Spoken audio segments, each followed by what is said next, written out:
Maroon একদম maroon red, মেরুনের সংখ্যাটা কম, রেডের সংখ্যাটা বেশি। মেরুন রেড এরকম ধরনের সুন্দর একটা ব্রিলিয়ান্ট স্টিচ করা লগে, এরকম ধরনের স্টিচটাও কিন্তু খুব সুন্দর, একদম এরকম ধরনের স্টিচ। বাহ, হাতে তৈরি করা কিন্তু খুব সুন্দর, খুব সুন্দর।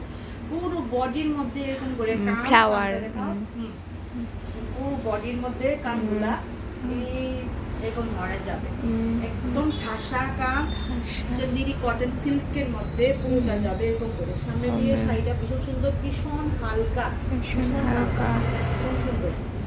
এই পুরো বডিতে এইভাবে পুরোটা কাম যাবে এরকম করে। ছোট ছোট ফ্লাওয়ার প্রিন্ট আচ্ছা এমে গ্রিন কালার এই কন্ট্রাস্ট ব্লাউজ দিয়েও পরা যাবে অতি অতি সহজে। এছাড়া এর ব্লাউজটা ম্যাম জর্জেট ব্লাউজ দিয়ে সুন্দর হবে। এই হলো তার ব্লাউজ। আর কন্ট্রাস্ট ব্লাউজ দিয়েও পরা যাবে, যে খুব সুন্দর না, মানে কালারটা খুব সুন্দর।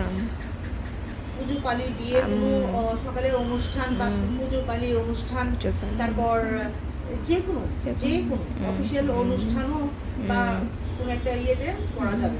রেড কালার যার পছন্দ, ডিপ রেড কালার, তাদের জন্য আমি তো বলবো ছাড়বেন না, নিয়ে নিন। প্রাইস হবে অনেক নমিনাল, কারণ কি চান্দেরি কটন সিল্ক যেটা আছে এটা আমাদের সেমির মধ্যে যাচ্ছে, সেমি।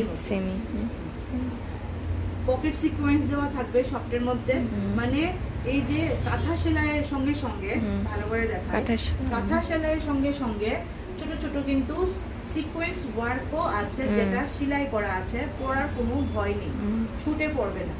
দেখুন একবার দেখুন হোল বডিটার মধ্যে দেখুন এইভাবে ফ্লাওয়ার আর এগুলি সব হচ্ছে সেলাই করা, হাতে সেলাই। দুর্দান্ত একটা কামটাও ভীষণ সুন্দর, এগুলি সব হাতে সেলাই করা। এগুলি রেডি হতে